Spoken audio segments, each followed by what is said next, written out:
28 अगस्त को बहुत बड़ा चंद्र ग्रहण आ रहा है, 16 दिन का गैप है। और ये चंद्र ग्रहण जो होगा कुंभ राशि में हो, 1 और 11 16 दिन के गैप पे दोनों बड़े ग्रहण हो गए, सूर्य ग्रहण भी और चंद्र ग्रहण। शनि वक्री है और गुरु अतिचारी है, तो ये सारे योग जो बनते हैं ये विध्वंसक योग है। भयंकर जो है सुनामी, भूकंप, उल्कापात और कहीं बड़ी हिंसा या युद्ध आपको देखने को मिल सकता है।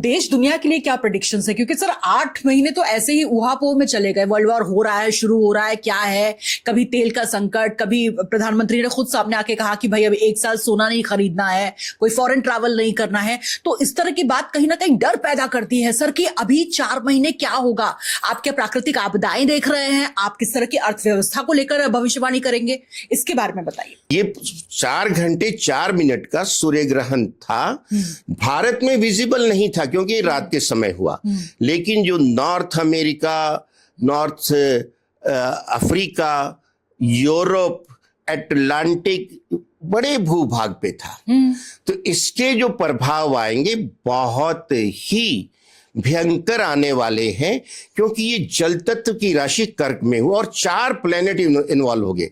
ग्रहण चाहे सूरज को लगा, लेकिन उसके साथ प्लेनेट जो दूसरे बैठे थे उनको भी तकलीफ तो हुई। और मिथुन राशि में उस समय मंगल थे और सिंह में केतु थे, तो पाप कर्तरी योग में फंस गई कर्क राशि। तो भयंकर जो है सुनामी, भूकंप, उल्कापात और कहीं बड़ी हिंसा या युद्ध आपको देखने को मिल सकता है। जंगलों में आग लग सकती है। और इतना ही नहीं, 28 अगस्त को बहुत बड़ा चंद्र ग्रहण आ रहा है, 16 दिन का गैप है। और ये चंद्र ग्रहण जो होगा कुंभ राशि में होगा और कुंभ राशि में राहु उसको ग्रहण लगाएगा। और उसके द्विद्वादश में शनि वक्र गति से चल रहा है मीन राशि में, और उस समय सामने सिंह राशि में सूरज होगा और बुध होगा। तो फिर जो है इसका प्रभाव और भयंकर होगा। 1 और 11 16 दिन के गैप पे दोनों बड़े ग्रहण हो गए, सूर्य ग्रहण भी और चंद्र ग्रहण। हालांकि ये भी भारत में विजिबल नहीं है, लेकिन हमें ये ध्यान रखना कि सूरज और चंद्रमा तो एक एक ही है, तो थोड़ा प्रभाव तो भारत पे आएगा, लेकिन फिर भी भारत पे कम आएगा। और दूसरे जहां ये विजिबल है वहां बहुत भयंकर आने वाला है, जैसे मिडल ईस्ट की कंट्रीज हैं, टर्की है, सऊदीया है, उधर ये इसका फर्क बहुत पड़ने वाला है, रशिया है। तो ये कोई भयंकर युद्ध की तरफ इशारा है। और नेचुरल कैलेमिटीज तो आप सुन के परेशान हो जाएंगे। आगजनी की घटनाएं बहुत होंगी। यूरोप में जो है ये सांप्रदायिक हिंसा भड़क सकती है। और सर ये जो ट्रम्प है और वर्ल्ड वॉर की तरफ जाता हुआ युद्ध नजर आ रहा था, अभी तो कुछ वक्त के लिए तो सीजफायर नजर आ रहा है, लेकिन क्या इसको लेकर भी आप ये भड़कता हुआ देख रहे हैं सर? जी हाँ, ये तूफान के पहले की शांति है, आहट है। अच्छा। और ये भी सर इसी वक्त आप कह रहे हैं क्योंकि गुरु भी अतिचारी है, शनि वक्री है और गुरु अतिचारी है, तो ये सारे योग जो बनते हैं ये विध्वंसक योग है। आप देखिए दुनिया में कहाँ शांति है? कहीं भी शांति नहीं, अकारण लोग लड़ पड़ रहे हैं। और शांति का सिद्धांत हमारे पास है, विश्व का कल्याण हो, प्राणियों में सद्भावना हो, सर्वे भवन्तु सुखिनः सर्वे सन्तु निरामया। अगर आपकी कोई भी पूजा पद्धति है, कोई भी पूजा स्थल है, कोई भी धर्म है, अगर आप ये मानवता का मूल मंत्र सनातन वाला पकड़ लेंगे तो फिर शांति आगे आपको बहाल होती हुई दिख जाएगी। लेकिन मैं ही हूं और मैं ही सबसे बड़ा हूं, तो फिर तो शांति आने की कोई संभावना है नहीं। सर देश की अर्थव्यवस्था पर किस तरह का असर आप देख रहे हैं? शेयर मार्केट, देखिए जो शेयर मार्केट है 2026 में कोई आपको रिटर्न मिलता हुआ दिख नहीं रहा है। अच्छा। आम इन्वेस्टर को, मिडिल क्लास को उससे अपनी सावधानी रखनी चाहिए। पूरे दुनिया की अर्थव्यवस्था हिल चुकी है, हम देख रहे हैं, और ये किसी के एक कंट्री के हाथ में नहीं है। यूक्रेन रशिया का युद्ध 4.5 साल हो चुके हैं, उसमें यूरोप की इकोनॉमी पूरी स्पॉइल हो रही है, बेकसूर लोग मारे जा रहे हैं, इंफ्रास्ट्रक्चर तबाह हो रहा है। नॉट ओनली इतने बम जो फूट रहे हैं उससे जो है, जो आप कहते हैं ग्लोबल एनवायरनमेंट जो है, ग्लोबल वार्मिंग इतनी बढ़ रही है। देख रहे हैं पूरे सीजन चेंज हो गए पूरी दुनिया में, कोई अब प्रेडिक्शन तो टोटली जो मौसम है अनप्रेडिक्टेबल हो गया है। अब वो स्ट्रेट ऑफ हॉर्मज से अब के जहाज नहीं निकलने दे रहे, बम्बार्डमेंट कर देता है कभी ये ईरान, कभी कभी ट्रंप साहब भी, और बीच में हुती है, हमास है, ये भी स्टेक होल्डर है, जो आतंकी ग्रुप है। तो फिर भी इन सारी परिस्थितियों के अंदर आप देखिए हमारी लीडरशिप इतनी दूरदर्शी है कि हमारे देश की इकोनॉमी को काफी हद तक स्टेबल रखा हुआ है। किसी चीज की कोई कमी नहीं है, ना फूड आइटम्स की, ना हमारे जो फ्यूल की आइटम्स हैं, ना कहीं इलेक्ट्रिसिटी की, ना कहीं पानी की। तो इस चीज के लिए हमें अपनी लीडरशिप को धन्यवाद देना होगा, और मैं देखता हूं कि हमारा देश सुरक्षित आगे बढ़ जाएगा।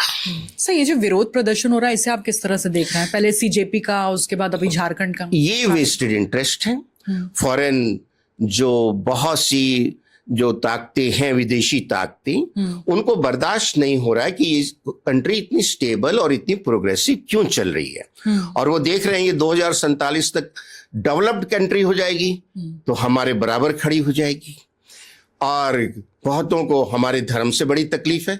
हमारे अपने हिंदू लोग ही जो है भगवान राम पे, सीता पे जो है बुरी बातें कहेंगे, और हिंदू लोग जो सत्ता में हैं, जिनका कॉन्स्टिट्यूशनल स्टेटस है, वो कहते हैं कि हम सनातन को खत्म करेंगे। तो उनके साथ तो विदेशी ताकतें इकट्ठी हो जाएंगी, टेरर फंडिंग भी आएगी, और इसी के लिए एक बिल भी लाया जा रहा है। तो ये सब कुछ जो है देशद्रोही लोग हैं, जो उनको ना तो स्टूडेंट से कोई मतलब है, ना किसी और चीज से। उनको ये है कि सरकार को किस तरह से हम जो है छल बल से गिरा दें और देश को तबाह कर दें। सर, इस पर भी क्या ग्रहों का कोई असर पड़ता है? कितनी बड़ी ग्रहों का असर इसलिए पड़ता है कि राहु केतु के जो है ना, हमेशा राहु केतु वक्री चलते हैं। तो और सूर्य और चंद्रमा हमेशा सीधे चलते हैं। बाकी 5 प्लेनेट टाइम टू टाइम ज्यादातर वो मार्गी चलते हैं, पर वो वक्री होते हैं। तो कहते हैं ना राहु केतु हमेशा उल्टे चलते हैं। कहते हैं यार इसकी तो खोपड़ी उल्टी है। अब हुआ क्या, करेला और नीम चढ़ा। राहु जो है जनवरी से अपने ही नक्षत्र शतभिषा में आ गया। राहु के 3 नक्षत्र होते हैं, आर्द्रा, स्वाति और शतभिषा। शतभिषा नक्षत्र राहु का सबसे पावरफुल नक्षत्र है कुंभ राशि में। तो वो जब से अपने नक्षत्र में आए, तो कहते हैं ना अपनी गली में तो कुत्ता भी शेर हो जाता है। अपने नक्षत्र में तो आप पिछले 8 महीने देख लीजिए, पूरी दुनिया में अशांति है। और उधर जो केतु हैं वो अप्रैल से अपने ही नक्षत्र मघा में आ गए, और मघा नक्षत्र आता है सिंह राशि, ये राजा की है, सूर्य इसका स्वामी है। तो जब राजा को ही जो केतु खा रहा है, ग्रहण लगा रहा है, तो जितने जो बड़े नेता हैं, संसार के बड़े बड़े नेता जितने भी हैं, लीडरशिप है, वो सारी कंफ्यूज है, डायरेक्शनलेस है। अब ट्रंप जी को ले लीजिए ना, कभी कुछ बोलते हैं, कभी कुछ बोलते हैं, घड़ी में तोला घड़ी में माशा। सर, इनकी भी कुछ आपने विश्लेषण किया है कुछ? हाँ, इनकी वृश्चिक राशि है। हाँ, इनका भी कुछ ऐसे योग है जी। तो सारी परिस्थितियां, और हमारा जो दिमाग चलता है ना, जो ग्रह मूव कर रहे हैं, उनका बहुत असर पड़ता है हमारे जो दिमाग पे। तो वो जो ग्रह इस तरह चल रहे हैं, राहु केतु अपने अपने नक्षत्र में चल रहे हैं। खैर अभी मंगल के नक्षत्र धनिष्ठा में आ चुके हैं राहु, लेकिन मंगल से भी तो अंगारक योग बना देते हैं। तभी दंगल हो रहा है सर। और ये सारी चीजें जो हम देख रहे हैं, ग्रहों का प्रभाव है। लेकिन इंसान को भगवान ने बुद्धि भी तो दी है। अगर उसको सही तरीके से देश हित में, समाज हित में, शांति की तरफ देखते हुए हम करें, तो हमारे पास हर चीज का समाधान मिल सकता है। सीजेपी का सड़कों पे आके लेटने की कोई जरूरत नहीं होती है। दीदी भी बहुत लेटा करती थी बंगाल की सड़कों पे, अंततः क्या हश्र हुआ। सर सीजेपी का भविष्य आप देख रहे हैं, कॉकरोच जनता पार्टी? देखिए, लोग समझ रहे हैं, सच्चाई को जान रहे हैं। आप छात्रों के लिए आए हैं, वहां खड़े होकर आप प्राइम मिनिस्टर को गंदी गंदी गालियां दे रहे हैं, आप सनातन धर्म को गालियां दे रहे हैं, तो आपका एजेंडा तो आपने क्लियर कर दिया। और वो छात्रों के लिए करेक्टिव मेजर पहले लिया ही जा चुका था। उससे पहले वो दोबारा वार फुटिंग पे आर्मी को देख के जो परीक्षा हो गई थी उसका रिजल्ट भी आ गया। अब उसके बाद वो लाठी पीट रहे हैं, सड़क के ऊपर नौटंकी कर रहे हैं, लेट रहे हैं, तो भाई ये तुम्हारी हॉबी है, कर लो। सीजेपी की भी मैंने सुना आपने कुंडली बना ली थी। नहीं, वो मुझे नहीं लगता कि इन लोगों का कुछ प्रभाव पड़ेगा, क्योंकि जो दुनिया है ना वो सच्चाई के साथ जाती है, नौटंकी के साथ और देशद्रोहियों के साथ नहीं जाएगी। यानी कॉकरोच जनता पार्टी को कॉकरोच की तरह देख रहे हैं कि हिट स्प्रे होगा और उसको तो हिट स्प्रे करके खत्म करना ही अच्छा होगा ना। गायब हो जाएगा। सर सावन क्योंकि चल रहे हैं, तो कोई रेमेडी किस तरीके से? देखिए, सावन का जो महीना है ना, हाँ, ये भोलेनाथ का है। जगत के माता पिता जो है ना, शिव और पार्वती। और भगवान शिव क्या है, उनको कहा जाता है नकुल, जिनका कोई कुल नहीं है। भगवान कृष्ण की डेट ऑफ बर्थ मिलती है, कुंडली मिलती है, भगवान राम की मिलती है, बाकी मिलती है। आपको पता है कि भगवान शिव की मिलती ही नहीं। यानी ये साक्षात प्रकृति है। भगवान शिव जो है साक्षात प्रकृति, अजन्मे है, और इनके हाथ में पूरा ब्रह्मांड का कंट्रोल है। त्रिनेत्र सिर्फ और सिर्फ शिव जी का है, और तांडव भी शिव जी ही करते हैं और कोई नहीं करता है। और जो साधना है और जो ध्यान है वो भी शिव जी ही लगाते हैं। अब ये उनका विशेष महीना है। अब इस महीने में आप जहां भी है, शिवालय है हर जगह, आप जो प्रतिदिन जो कच्चा दूध, जल और उनका जो बेलपत्र, पुष्प, धतूरा और नीला कमल, ये सब चढ़ा के पूजा कीजिए। नमः शिवाय का जाप कर लीजिए। भाई आपको बड़े मंत्र नहीं आते, ओम नमः शिवाय का जाप कीजिए। महामृत्युंजय मंत्र का जाप कर लीजिए। अगर आप में शक्ति है, बड़ा मुश्किल है, शिव तांडव स्तोत्र करना आता है, वो कर लीजिए। और जो शिव जी के ज्योतिर्लिंग है, जैसे 12 कहे जाते हैं, सोमनाथ है, बैद्यनाथ धाम है, त्र्यंबकेश्वर है, ठीक है। तो इस तरह जो भीमा शंकर जितने भी हैं सबको पता है। वहां अगर आप आसपास कहीं जाके एक बार सावन में दर्शन करते हैं तो बहुत ही आनंद और आपको बहुत ही ऊर्जा आएगी, ब्लेसिंग आएगी। फिर जो आपने ग्रहों को जो अच्छा करना चाहते हैं, जैसे कच्चे दूध से चंद्रमा अच्छे हो जाते हैं, आप जो उनको चावल का अक्षत का जो है उनको चढ़ा सकते हैं। मंगलवार को आप शहद का उनको अभिषेक कर सकते हैं, मंगल अच्छा हो जाएगा। बुधवार को आप उनको जो हरी मूंग की दाल समर्पित करके बुध अच्छा कर सकते हैं। गुरुवार को आप उनको जो है केसर युक्त दूध चढ़ा के, जल चढ़ा के उनको प्रसन्न कर सकते हैं, गुरु अच्छा कर सकते हैं। चने की दाल समर्पित कर सकते हैं। शुक्रवार को चावल और दूध से कर सके शुक्र अच्छा कर सकते हैं, सुगंधित चीजें चढ़ा सकते हैं। शनिवार को जो है आप सरसों का तेल, उसमें काले तिल डाल के उनका अभिषेक करके शनि और राहु केतु को प्रसन्न कर सकते हैं। तो आप इस तरह से दिन के हिसाब से और अपनी ग्रह स्थिति के हिसाब से गाइडेंस लेके भी कर सकते हैं। और नहीं तो जो मैंने बताया जनरल जो उनकी पूजा बेलपत्र, धतूरा, पुष्प, दूध, जल से करते रहिए और उनके किसी भी मंत्र का जाप कीजिए, आपका भला होना निश्चित है। उज्जैन के बारे में कहा जाता है, महाकाल के बारे में कहा जाता है कि सिर्फ वही जाता है जिसका वक्त बदलने वाला होता है और जिससे बुलावा आता है। आप मानते हैं सर? बहुत मानता हूं। और मेरे पे तो महाकाल की ऐसी कृपा हुई कि 5 साल तक 6 साल तक महाकाल पता नहीं कैसे बुलाते थे, हर थोड़े दिन में बुलाते थे। और खास करके जो नाग पंचमी का दिन होता है श्रावण मास में, उसमें तो जो वहां चंद्रेश्वर मंदिर है वहां तपस्या करते हैं भगवान शिव, और वो साल में सिर्फ एक दिन खुलता है, नाग पंचमी के दिन, और उसके लिए 24 घंटे की लाइन लगती है। मुझे बिना लाइन में लगे वो दर्शनों का सौभाग्य प्राप्त हुआ है। तो मैं इस चीज में पूरा विश्वास करता हूं और मैंने इसको अनुभव किया है और मेरे पे महाकाल की ये कृपा है। सर वक्त कैसे बदलता है, क्योंकि आप तो कह रहे थे, आपने कईयों को कहा भी है, गाइड भी किया है कि आप जाइए जो बहुत परेशानी में रहे, तो किस तरह का बदलाव वो देखते हैं सर जीवन में और कितने वक्त में वो बदलाव आ जाता है, क्योंकि उसके साक्षी आप भी बने हैं। देखिए, वो अपने कर्मों के हिसाब से भी होता है और अपनी श्रद्धा भक्ति के हिसाब से भी होता है। फिर भी मैंने देखा है कि जब बुलावा आता है जाइए, और मैंने वहां जो सुबह की आरती होती ना, भस्म आरती भी मैंने अटेंड की हुई है और लगभग 1 साल में मेरी जिंदगी में बहुत पॉजिटिव चेंजेस आए।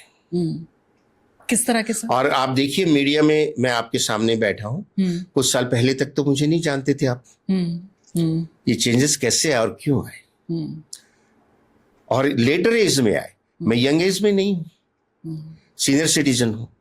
तो ये भोलेनाथ की कृपा कब और कैसे आ जाए। आप श्रद्धा विश्वास भक्ति तो दिखाइए कुछ, और वो योग बने। और अभी पिछले हफ्ते ही मैं नीलकंठ महादेव के दर्शन करके आया हूं। अच्छा। और ये श्रावण का मास है जब कावड़ियों की यात्रा चल रही है, और ऐसी कृपा कि जब हम गए तो हमारे हाथ में पानी नहीं था चढ़ाने के लिए, दूध था। तो एक कावड़िए ने जो लाया हुआ था अपने जल में से हमें पकड़ा दिया, थोड़ा आप भी चढ़ा दीजिए। तो उसकी कावड़ यात्रा का पुण्य हमें भी मिल गया। तो ये योग संयोग बनते हैं, आप में श्रद्धा भक्ति होनी चाहिए।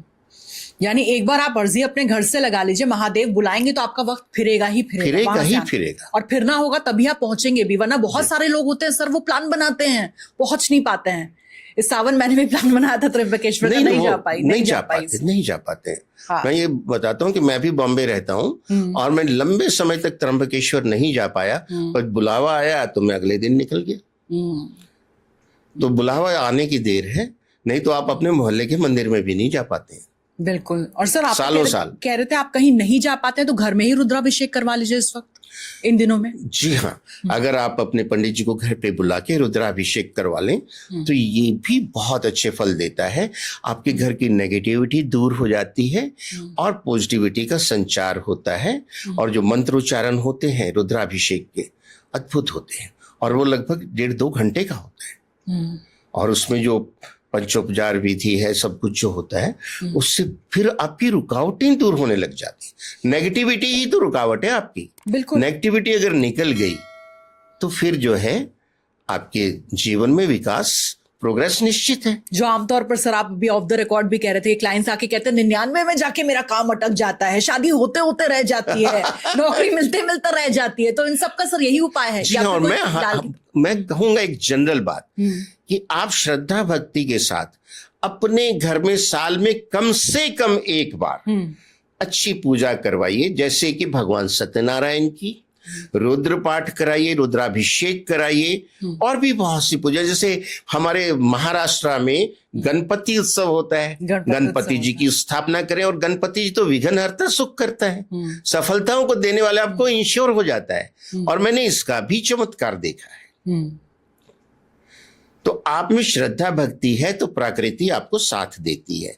और अगर आपका प्रकृति में विश्वास ही नहीं है तो फिर कहां से, जब कनेक्टिविटी ही आप नहीं लाएंगे, भाई मोबाइल में सेटिंग मोड में जाके सेटिंग आपने करनी है। प्रोविजन इज देयर, वहां प्रकृति ने प्रोविजन दिया हुआ है, सेटिंग मोड में आपको कर्म करके जाना है। और सर मेरे दर्शकों के लिए उपाय, क्योंकि सर बहुत सारे लोग हैं जो ये परेशान है कि भाई शादी का वक्त निकल रहा है, शादी नहीं हो पा रही है, कोई परेशानी की नौकरी नहीं मिल पा रही है, किसी को बहुत सारा धन चाहिए, सर उनके लिए लाल किताब रेमेडी अगर आप कुछ दे पाए। देखिए, सबसे पहले जो हमारे कर्म है और कर्म फल है, कार्मिक साइकिल से हम नहीं बच सकते। बिल्कुल। फिर भी हम जैसे लाल किताब के कुछ सिद्धांत बताते हैं, वो अगर आप अपने जीवन में उतार लें, कोई ज्यादा टाइम नहीं लगता, वो आपकी रूटीन में आ जाएगा, आपकी कई चीजें सही होने लगेंगी। सबसे पहला सिद्धांत ये आता है, सदाचार का पालन करें, झूठ ना बोलें, किसी की झूठी गवाही ना दें। भाई हम भगवान सत्यनारायण की कथा करते हैं, किसी झूठे नारायण की नहीं करते। बड़ों का सम्मान करें, महिलाओं का सम्मान करें। जो आसपास के जीव जंतु हैं, जैसे हमारे आसपास कुत्ता है, कौवे हैं, चींटी चींटियां हैं, मछलियां हैं। अगर तालाब है तो नॉर्थ ईस्ट में बहुत तालाब होते हैं, हर घर के पीछे होते हैं, हाँ, पोखरी बोलते हैं। तो वहां मछलियों को दाना डालना।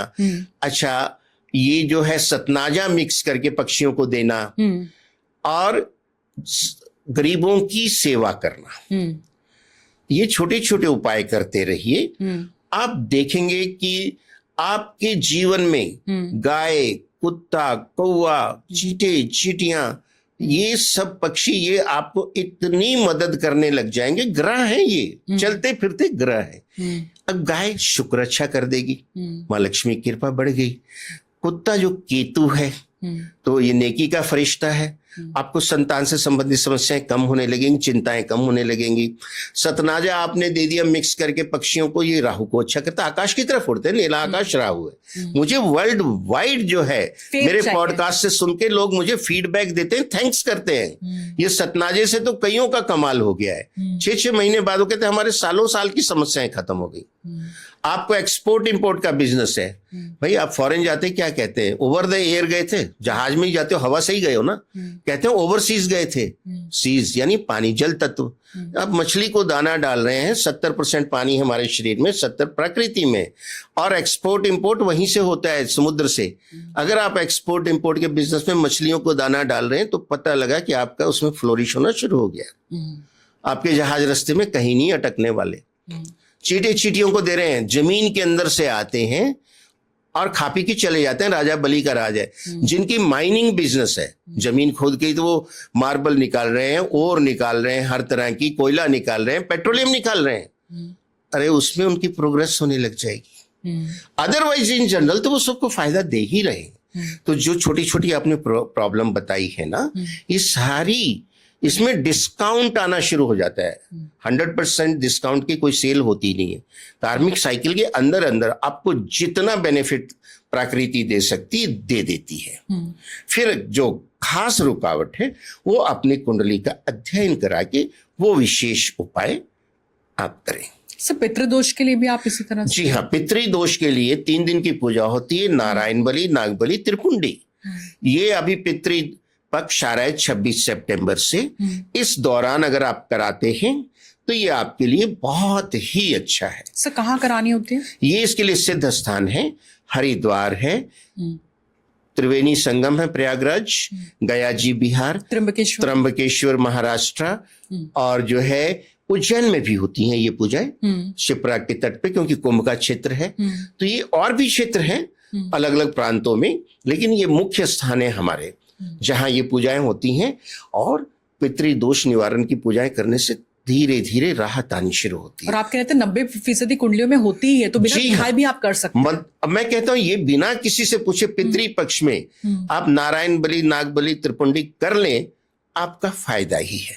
आपके पितरों की आत्मा की शांति होगी ही होगी, और तृप्त हो जाएंगे। और जो आपने कहा कईयों की शादी नहीं हो रही, पता लगा ये कराते ही कुछ टाइम बाद शादी हो गई, संतान नहीं हो रही थी, प्रेगनेंसी हो गई। ये हमारा अनुभव है। मुझे तो मोर देन 4 डिकेड्स हो गए। मतलब इतनी फीडबैक आती है। श्रद्धा भक्ति से करें, हर चीज के लिए प्रोविजन है। और सर, एक ही बार जीवन में कराना है या 6-7 साल में? देखिए, 6-7-8 साल में अगर आपकी कालसर्प है और पितृदोष है तो रिपीट करते रहें, जिसको बोलते हैं ना मेंटेनेंस डोज। वो मेंटेन करते रहेंगे तो अच्छा। जो सुख में सुमरन करे तो दुख का एक हो। बूस्टर डोज तो नहीं, लेकिन मेंटेनेंस डोज तो कम से कम करते रहना चाहिए। और नहीं तो फिर समस्या ऐसी खड़ी होती है कि बूस्टर डोज के लिए जाना पड़ता है। सर, आप तो यहाँ तक कह रहे थे सर, वो बहुत हैरानी वाली बात हो गई कि ज्यादा पूजा पाठ नहीं करना चाहिए, आपका भाग्य बिगड़ जाता है। सर, ऐसे कैसे होता है? देखिए, मैं एक ऐसा एस्ट्रोलॉजर हूँ जो वैदिक और लाल किताब दोनों को डील करता हूँ जी, और दोनों के रहस्य को समझता हूँ। वैदिक जो हमारी साइंस है और लाल किताब उसकी टेक्नोलॉजी है। ये 3D पिक्चर दे देती है। अब अगर आपकी कुंडली में 7वें घर में गुरु है, 7वां घर पति पत्नी का होता है। अब 7वें घर में काम है शुक्र का और बुध का, उसके कारक है। वहां पहुंच गया गुरु, बेडरूम में गुरु जी का क्या काम, तो आप वहां उसकी पूजा करने लग गए, आपके दाम्पत्य जीवन को बर्बाद कर देगा। आपको ये देखना कि लोकेशन क्या है मेरे प्लेनेट की। यानी अगर आपकी कुंडली में, जन्म कुंडली में 7वें घर में गुरु है, आपको पूजा पाठ नहीं करना। घर में वो कहता है मंदिर भी नहीं रखना। फोटो रख सकते हैं भगवान की, मूर्तियां तो बिल्कुल नहीं। 10वें घर में गुरु है, ये शनि का पक्का घर है, कर्मफल दाता है, ब्रह्मांड के महान्यायाधीश हैं शनि देव जी, और वहां बैठ के वो न्याय व्यवस्था चलाते हैं। जिसके जैसे कर्म है उसको फल देते हैं। अब वहां आप गुरु पहुंच गया, शनि का पक्का घर है, यानी आप तो जो है क्या कहते हैं, आईजी पुलिस है। आपका काम है अपराधियों को सजा देना, और आपका कोई दोस्त आ जाता है और वो आपके पास बैठा है, मिलने आ गया, तो इस दौरान आपके जो हवालदार पकड़ के लाते हैं एक आदमी को बहुत बुरी तरह डंडों से मारते हुए, और बताते हैं कि इसने जो है चेन स्नेचिंग कर ली है या कोई डकैती डाली इसलिए मारा जा रहा है। आप बैठे, नहीं यार बंदा तो ठीक लगे, छोड़ दो यार इसको। पिघल गए। आप कौन होते? न्याय व्यवस्था तो आपका, जो आप जिस दोस्त से मिलने गए उसके हाथ में, उसकी ड्यूटी है, उसको वहां इसलिए बैठाया गया है कि ऐसे को डंडे मारो, जरूरत हो तो इसको जो है इनकाउंटर भी कर दो, क्योंकि नहीं तो ये समाज को दुख देता रहेगा। तो आप उसमें दखल अंदाजी कर रहे हैं, तो फिर क्या, अपने हवालदार को बोलो यार पहले तो इसको 2 डंडे मार के बाहर करो। तो ये 10वें घर में गुरु की ये स्थिति है कि 10वें घर में गुरु आ गया और आपने किसी का भला किया, दान पुण्य किया, आप उल्टे फंसेंगे। और लाल किताब एकदम सटीक भाषा लिखती है, आपके 10वें घर में अगर गुरु है, आपने भूखे को तरस खा के रोटी दी, पुलिस का डंडा आपके सिर पे पड़ा। सर ये मेरे साथ हुआ है, मैंने तरस खाया, फिर दुनिया मेरे पे तरस खाने तो क्या लगी। आपके 10वें में है गुरु? जी। ध्यान रखिएगा, शनि हमें के साथ। किसी का बुरा भी नहीं करना, न्यूट्रल रहना है, लेकिन किसी पे दया दिखाई नहीं। कई लोग मेरे पास आते, सर मैं तो सबका अच्छा कर, मुझे झूठे मुकदमे में फंसा दिया गया है। यूएसए से कई क्लाइंट मेरे ऐसे आए, 10वें में गुरु है, बड़े बड़े मुकदमों में फंसे, और यूएसए में पेनल्टी और सजा बहुत सख्त है, यहाँ की तरह मैनिपुलेट नहीं हो सकती है। तो जो है सावधानी बहुत जरूरी है। जिनके सप्तम में, जिनके 10वें में गुरु है, वो मन ही मन प्रभु का धन्यवाद करते रहें, ज्यादा पूजा पाठ ना करें, परोपकार ना करें। सर चलते चलते, क्योंकि आपको सेलेब एस्ट्रोलॉजर भी कहा जाता है, तो बॉलीवुड की सर कोई ऐसी भविष्यवाणी अगर आप कहना चाहें, शेयर करना चाहें दर्शकों के साथ चलते चलते। देखिए बॉलीवुड जो इस समय चल रहा है वो ज्यादा तक ये नेटफ्लिक्स वगैरह पे चला गया है। बीच बीच में कोई पिक्चर आती हिट होती, लेकिन अभी जो आने वाला समय है ये बॉलीवुड के लिए कोई बहुत ज्यादा प्रॉस्परस नहीं है। क्यों? क्योंकि देश काल परिस्थिति, टेक्नोलॉजी बदल रही है। जो सोशल मीडिया में इतनी चीजें आ गई हैं अच्छी अच्छी कि लोगों को घर बैठे वो देखने को मिलती हैं। बिल्कुल। तो फिर 1000 रुपए की टिकट और 800 रुपए का पॉपकॉर्न क्यों खरीदेंगे लोग? ठीक है ना? तो हर चीज को हर एंगल से हमें जस्टिफाई करना होता है। हाँ, कोई कोई पिक्चर बीच में अच्छी आती है, हिट होती है, लेकिन इन जनरल बहुत स्ट्रांग फ्यूचर मुझे नहीं दिख रहा है। सर जब बॉलीवुड का नहीं दिख रहा है तो बॉलीवुड के खान्स के बारे में भी सर जल्दी जल्दी संक्षिप्त में बात कर लें। स्पेशली सर सलमान खान के लिए क्या कम बैक कर पाएंगे? देखिए वो जिस अपेक्स पोजीशन पे पहुंचे हुए हैं ना, जी, उनके लिए इन चीजों से कोई फर्क नहीं पड़ता। They are about all now, इन चीजों से कहीं ऊपर निकल चुके हैं। उनके पास थाउजेंड्स ऑफ करोड़ की प्रॉपर्टीज है, शोहरत है, सब कुछ है। उनकी अगली पिक्चर वो बनाए ना बनाए, चले ना चले, उनकी सेहत पे कोई फर्क नहीं अपने पड़ने वाला है। और वैसे भी 60 क्रॉस कर गए, सीनियर सिटीजन हो गए सारे। फैंस तो बेसब्री से इंतजार करते हैं भाईजान की अगली फिल्म का, तो क्या हाँ, कमबैक कर पाएंगे सर? नहीं, देखिए ऐसा है कि सलमान खान की भी कुंभ राशि है जी, 7.5 में फंसे हुए हैं, और जून 2027 में उनकी क्लियर हो जाएगी। न्यूमेरो चार्ट बहुत स्ट्रांग है। 9 में से 8 नंबर एग्जिस्ट करते हैं, सिर्फ 1 मिसिंग है उनके यहाँ। 1 मतलब एक नंबर, कोई एक नंबर। हाँ, 1 का मतलब 1 से मत ले लेना, कोई एक 9 में से एक ही कम है, 8 है। और वैसे भी कुंडली स्ट्रांग है। 7.5 की वजह से उनका पिछला कुछ समय डल गया है, लेकिन जैसे ये क्लियर होगी फिर आएंगी पिक्चर, फिर हिट होंगी। अखिलेश यादव का क्या? वो तो बहुत वक्त से इस बात का इंतजार कर रहे हैं कि सत्ता में वापसी कब होगी। अब आप ये कह रहे हैं उनके लिए? देखिए सत्ता का नियम ही यही कि हर कोई इंतजार करता है कि बिल्ली के भागो चीका कब टूटेगा, लेकिन वो इंतजार करते ही रहेंगे। कुंडली उनकी अच्छी है, उनको अपने माता पिता का अकूट संपत्ति मिली है, बहुत इंटेलिजेंट हैं, फॉरेन से पढ़े हुए हैं, अक्सर फॉरेन आते जाते भी हैं, और सुनो उनके बच्चे भी फॉरेन में पढ़ रहे हैं। पर एक बात हमें नहीं भूलनी है कि मुलायम सिंह जी ने राम भक्तों की हत्या करवाई थी, चुन चुन के मरवाए थे। ये इतिहास गवाह है, और ये 1990 के आसपास की बात है।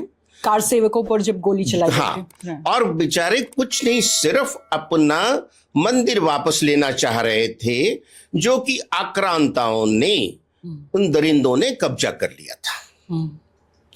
और वो मुलायम सिंह जो है औरंगजेब और बाबर के एजेंट की तरह काम कर रहे हैं कि हम वापस नहीं लेने देंगे, उस वक्त और बड़े गर्व से कहते हैं कि हमने मरवाए हैं, जरूरत पड़ेगी तो और भी राम भक्तों को मरवाएंगे। और यूपी में FIR होती थी, what is the crime, Ram भक्त। अब आप, एक आदमी ने इतने राम भक्तों को, वो अपने व्यक्तिगत स्वार्थ के लिए नहीं लड़ रहे थे, वो अपनी सनातन संस्कृति के लिए लड़ रहे थे। भाई एक चीज आप मुझे बता दीजिए, यस नो में रिप्लाई दीजिएगा, मोहम्मद साहब भारत में पैदा हुए थे? नो। खुदा साहब भारत में पैदा हुए थे? नो। ख्वाजा साहब भारत में पैदा हुए थे? नहीं। बाबर भारत में पैदा हुआ था? कुरान भारत में लिखी गई थी? नहीं। और कुछ चंडाल लोग सुप्रीम कोर्ट में हलफनामा देते हैं कि भगवान श्री राम तो इमेजिनरी कैरेक्टर है। जहां राम की जन्मभूमि है, राजा राम हुए हैं, वहां उनको इमेजिनरी बताया जा रहा है, और जो लोग यहां के हैं नहीं, उनके लिए आप उनको मरवा रहे हैं। तो ये जो श्राप लगा है, राम भक्तों की हत्या जो इन्होंने की है, ये श्रापित परिवार है। श्रापित है सर, आप कह रहे हैं? जी हाँ, ये श्रापित परिवार है। ये सत्ता में अब वापिस आए, ये बहुत मुश्किल है। जनता देख चुकी है इनके कारनामे, मैंने गिनाए हैं। सर महिला सुरक्षा तो बहुत बड़ा मुद्दा था, माफिया राज, महिला सुरक्षा। बिल्कुल, आप ये देखिए, मैं उस हिंदू को खुद कहता हूं, आप अखिलेश जी को वोट डालना, यदि चाहते हैं आपकी बहु बेटियां घर से उठ जाएं, उनका जो है निकाह मुसलमान जबरदस्ती कर लें, आपको मार मार के निकाल दिया जाए, जैसे संभल और कैरोना में निकाला गया है। शाम को 6 बजे के बाद बाहर निकलने की आपकी हिम्मत ना हो, आपके बिजनेस जो है वहां जो किडनैप करके फिरौती मांगी जाए, लाइट आनी बंद हो जाए, सारा जो है क्राइम फैल जाए, माफिया का राज आ जाए। तो जिस हिंदू को ये पसंद है वो अखिलेश जी को वोट दें, क्यों नहीं भाई, आपकी अपनी मर्जी है, ये जनतंत्र है। अगर ये कॉन्सेप्ट क्लियर है, और अगर आप चाहते हैं कि शासन व्यवस्था अच्छी हो, लोग सुरक्षित रहें, प्रांत का विकास, और ये चीजें सामने हैं, एक एक चीज सामने है आपके विद प्रूफ, और अब की जनरेशन ने पिछले 10 साल में देख भी लिया है। तो सच्चाई की जीत हमेशा, दूसरा शासन है आप कह रहे हैं? हाँ, वो चाहे। और तीसरी सर उनकी कुंडली है, जो आपने शायद उनकी मैंने सारी चीजों को, मैं वो ज्योतिषी हूं जो पहले देश का एक प्रबुद्ध नागरिक हूं, और मैं देश काल परिस्थिति के हिसाब से ज्योतिष की गणना करता हूं। अखिलेश जी चाहे राज्यसभा में बैठे, लोकसभा में बैठे, विधानसभा में बैठे, इसमें कोई दिक्कत नहीं है। वो अपोजिशन में अपोजिशन लीडर है, कोई दिक्कत नहीं। तो सीएम की कुर्सी पर नहीं बैठेंगे? क्यों जनता बैठाएगी? आप ही जवाब दीजिए। आप ही कह रहे हैं सर, ज्योतिषी आधार में भी यही है। मैं कह रहा हूं उनकी कुंडली में जबरदस्त पितृ दोष पहले से ही है, और ऊपर से श्रापित है। और श्राप का मैं आपको बताता हूं प्रभाव। महाराजा दशरथ जो थे, वो शब्द भेदी वान के बहुत बड़े निपुण थे, और वो शिकार खेलने जाते थे, राजा लोग शिकार खेला करते थे। तो एक बार जब वो शिकार खेलने गए तो उनको लगा कोई जानवर पानी पी रहा है, तो जंगल में जो होते हैं तालाब वगैरह, वहां पानी पीने आते हैं।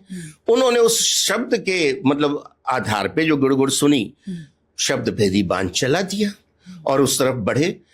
बाण जब जाके लगा तो उसके सामने जो किसी जानवर की आवाज नहीं है, किसी मनुष्य के कराहने की आवाज थी। तो भागे भागे गए कि ये तो अनर्थ कर बैठा। मैं जाके देखा तो एक युवक छटपटा रहा था और उनका बांध तो था, उससे कोई बच जाए होता ही नहीं था।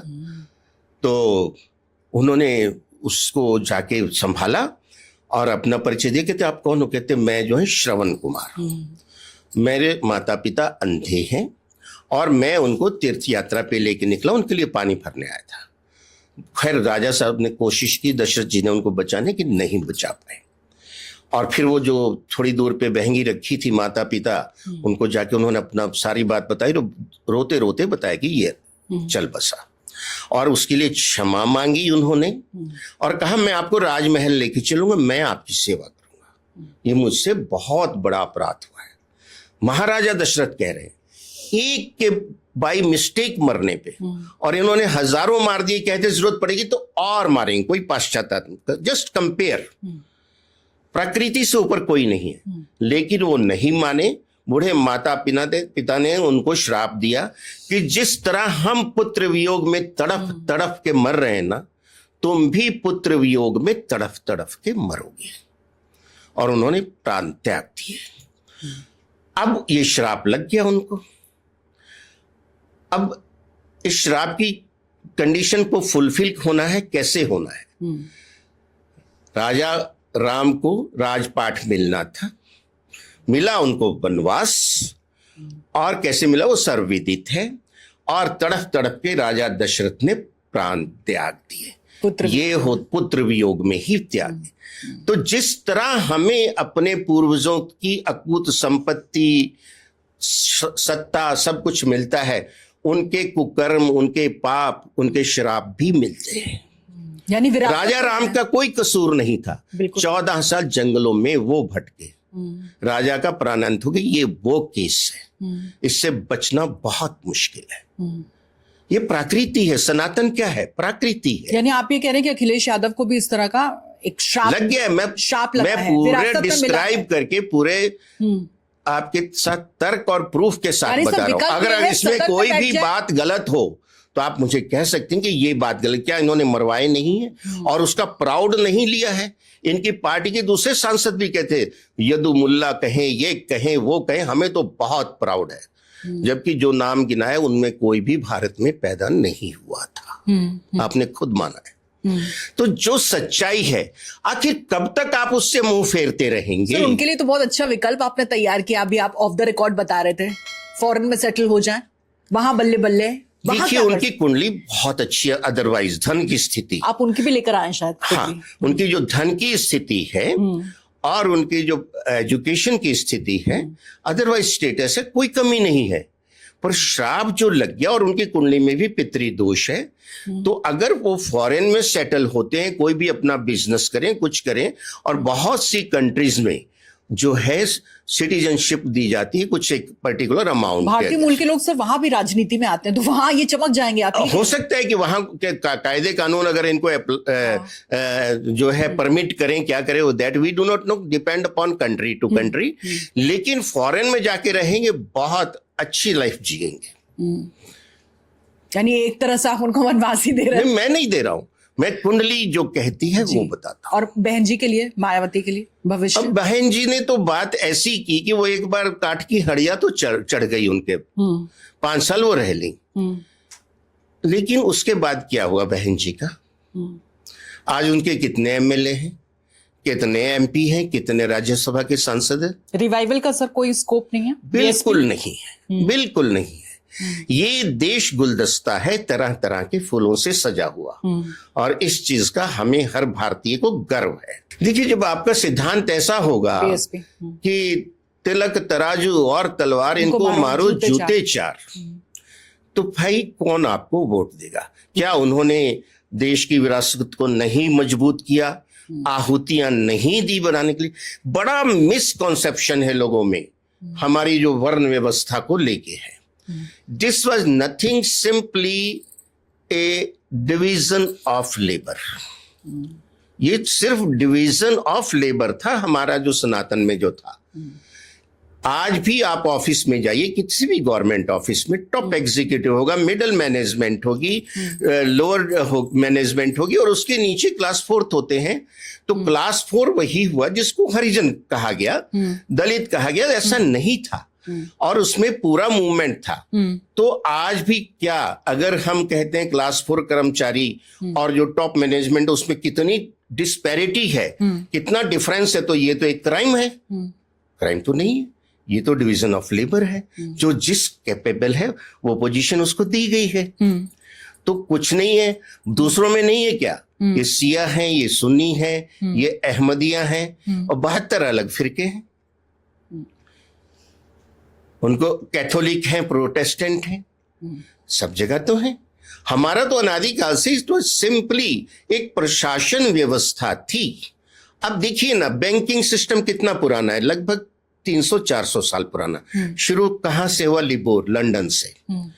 और उन्होंने कॉन्सेप्ट क्या लाए कि एक जो है आपका गवर्नर रिजर्व बैंक होगा और एक फाइनेंस मिनिस्टर होगा। तो यहां तो सतयुग से व्यवस्था है। जिसे ये फाइनेंस मिनिस्टर कहते हैं वो हमारी माता लक्ष्मी जी है, और जिसे ये आरबीआई गवर्नर, जैसे हमारे देश में रिजर्व बैंक ऑफ इंडिया, वो कुबेर देवता है, वो डिस्पर्स करते हैं और पॉलिसी जो तो है माँ लक्ष्मी देती हैं। तो हमारा तो धर्म ही अपने आप में एक कारपोरेट लेवल एडमिनिस्ट्रेशन है। देवराज इंद्र हैं, उनके नीचे दूसरे देवी देवता है और सबकी असाइनमेंट है।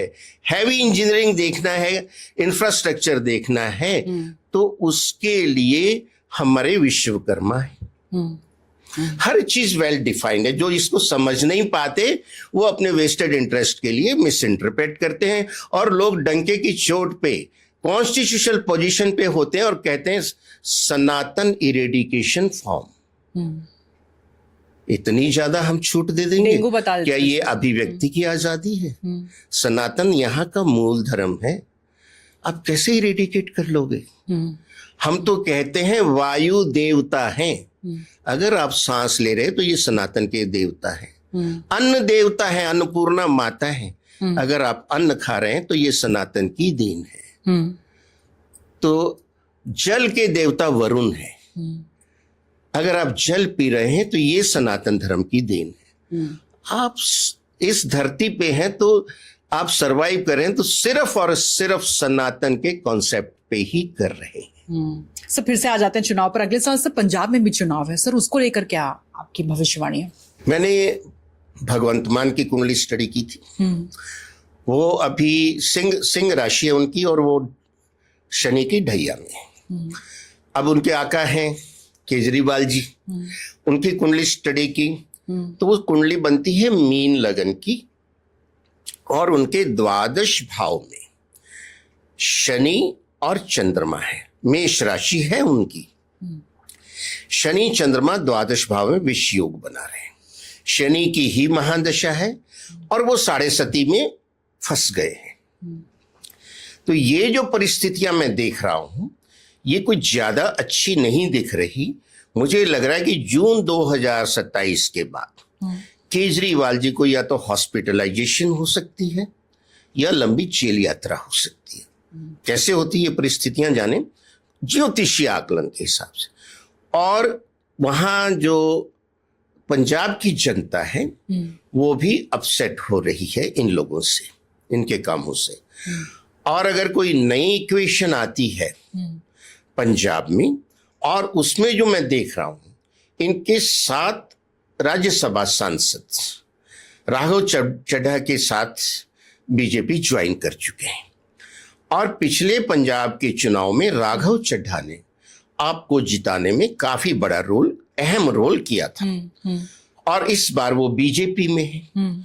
तो मुझे थोड़ा सा टफ कंपटीशन दिखता है और मार्जिनली ऐसा दिखता है कि हो सकता है कि राघव चड्ढा को आगे करें, संगठन को मजबूत करें और भी अपना कोई ये अलायंस बनाएं बीजेपी वाले, तो इनको सत्ता मिल सकती है। यानी आपकी वापसी सर मुश्किल है? हाँ, काफी टफ है, कांटे की टक्कर है। कांटे की टक्कर। सर एक बार अमित शाह की कुंडली आपने देखी है क्या सर? क्योंकि अमित शाह के लिए ये भी कहा जाता है कि संभावना एक तरीके से जताई जा रही थी किसी वक्त वो भी पीएम बनेंगे, लेकिन वो पीएम इन वेटिंग ही बने रहे लाल कृष्ण आडवाणी की तरह। किंग मेकर है लेकिन मैं बताता हूँ। मेष लगन की कुंडली है अमित शाह जी की, बहुत कर्मठ हैं, बहुत कैपेबल हैं, दुनिया देख रही है। और उनकी 7.5 प्रारंभ हो गई है, उनकी भी मेष राशि वालों की हो गई। और उनकी कुंडली में बुधादित्य योग है तुला राशि में, यानी उनका जो सूरज है वो नीच का है। तो मेरी अब तक की जो स्टडी है एस्ट्रोलॉजी पे डिकेड्स की, उसमें मैंने देखा है कि जिनका तुला का सूरज होता है, क्योंकि पॉलिटिक्स में अपेक्स पोजीशन देने में सूरज का बहुत बड़ा रोल होता है। अब सूरज ही नीच का हो गया, तुला में सूरज नीच राशि है, मेष में उसकी उच्च राशि है। तो यही सेम केस देखा गया था आडवाणी जी की कुंडली में भी, तुला का ही सूरज है। और जो है जो वाइस प्रेसिडेंट ऑफ यूएसए थी लेडी, आपको नाम याद होगा, जो हारी थी, कमला हैरिस वाइस प्रेसिडेंट बनी, प्रेसिडेंट नहीं बनी, उनका भी सूरज नीच का है। तो मैंने ये देखा है कि जिनका सूरज नीच का है वो अपेक्स पोजीशन पे नहीं आते हैं पॉलिटिक्स में, अपेक्स बट 1, उससे एक नीचे।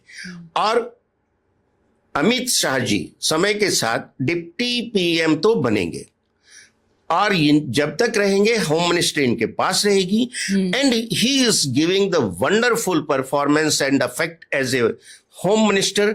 और ये याद दिलाते हैं हमें आयरन मैन सरदार पटेल की, बिल्कुल उन्हीं की लाइनिंग पे चलते हैं, यानी डिप्टी पीएम बन जाएंगे, डिप्टी पीएम बनेंगे।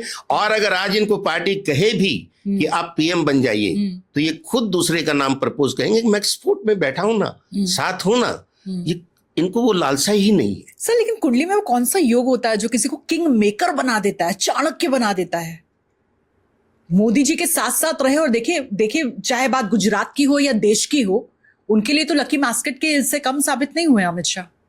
कई बार एक जोड़ी जो बन जाती है ना, वो बहुत सक्सेसफुल जाती है। धुरंधर जोड़ी है सर ये पॉलिटिक्स की। बिल्कुल बिल्कुल धुरंधर जोड़ी है, और पूरी तरह देश के लिए समर्पित है, देश की प्राचीन संस्कृति और आन बान शान के लिए समर्पित है। पर्सनल इनको कुछ नहीं है, ये मैं बता दूं। इसीलिए इनका जो त्याग है, कर्मठता है, वो देश को इतना आगे ले गई है। आप देखिए इंफ्रास्ट्रक्चर का विकास 2014 के बाद जो हुआ है, क्या वो पहले वो स्पीड थी? एक ये जो अटल टनल बनी है हिमाचल में, ये कहते हैं कोई 1972-75 में इसकी पत्थर रख दिया गया था न्यू स्टार्टिंग का, लेकिन पाकिस्तान ने कोई धमकी दे दी तो उसका काम ही रोक दिया गया। बैकफुट पर आ गई सरकार, बैकफुट पे आ गई उसमें की सरकार। क्या मतलब, हम अपने देश में क्या बना रहे, क्या करने, दूसरी कंट्री की क्या औकात की उसमें बीच में चूं कर जाए। और आज वही कंट्री जो है भिखारी शरीफ हो गई है। ये आप में गट्स होने चाहिए। 2004 से 13 तक आए दिन बम फटते थे। लोकल ट्रेन बॉम्बे की 2 बार वहां बम फट गए। आज पूना में फट गया, आज हैदराबाद में फट गया, आज गुवाहाटी में फट गया, दिल्ली में दिवाली से पहले फट गया, जयपुर में मंदिर में फट गया, और 26/11 जो हुआ था बॉम्बे का, तो दहला दिया था। और इनको, और ये जो सैकड़ों लोग मारे गए थे, उसमें मुस्लिम भी बहुत मरे थे, क्योंकि वीटी स्टेशन पे जो लोग हज करके आए थे, वो सैकड़ों की तादाद में प्लेटफॉर्म पे लेटे हुए थे, अपने अपने ट्रेन का इंतजार कर रहे थे। वहां तक बाई एयर आते हैं। और वो जो कसाब ने फायरिंग की, मारे गए, वो भी बहुत मारे गए, दुखद हुआ है। और ये बात सारी जो धर्म से ऊपर उठ के की जानी चाहिए देश हित में। और उसके बाद कसाब जिंदा पकड़े गए, प्रूव हुआ कि वो पाकिस्तानी जो है टेररिस्ट है, रेडिकल मुसलमान है। और नहीं तो ये तो भगवा आतंकवाद का नाम देने की सोच रहे थे। और ये देखो 36 इंच के सीने की सरकार, और वो मतलब वो सरकार एक तरह से नपुंसक थी। डोजियर दे रहे हैं यूएनओ में जाके। अरे जिसने मारा उसको मारो ना। अभी पिछले साल जो 24 हिंदुओं का धर्म पूछ के रेडिकल इस्लामिक लोगों ने, आतंकवादियों ने कश्मीर में मारा, हाँ। उसका जो हिसाब 15 दिन के अंदर चुकता किया गया। और आपको और हमें, पूरे भारतवासियों को, हमारी लीडरशिप को सैल्यूट करना चाहिए। 4 दिन के अंदर उनको धूल चटा दी, घुटनों पे आ गए। सिर्फ 4 दिन युद्ध चला। अब उनकी औकात नहीं दोबारा ऐसी हिम्मत कर जाए। ऐसे हिमाकत और कर जाए। ट्रंप साहब जो उसमें मजाक उड़ाते थे हमारा, इनके 6 जहाज गिर गए, इनके 8 गिर गए, मैंने मध्यस्थता की है। तो भाई साहब 28 फरवरी से लेके अगस्त हो गया, आपने तो हर तरह की मध्यस्थता कर ली, आपने युद्ध बंद कर लिया अपना। आपने गिनती तो बताई होती, आपके कितने सैनिक मरे हैं, आपके कितने जहाज गिरे हैं। तो हमें भ्रम में नहीं रहना चाहिए। Our leadership is the best leadership in the world as on today. Sir, क्योंकि आप ट्रंप की बात कर रहे हैं सर, तो सर बहुत शुक्रिया सर। धन्यवाद। धन्यवाद सर।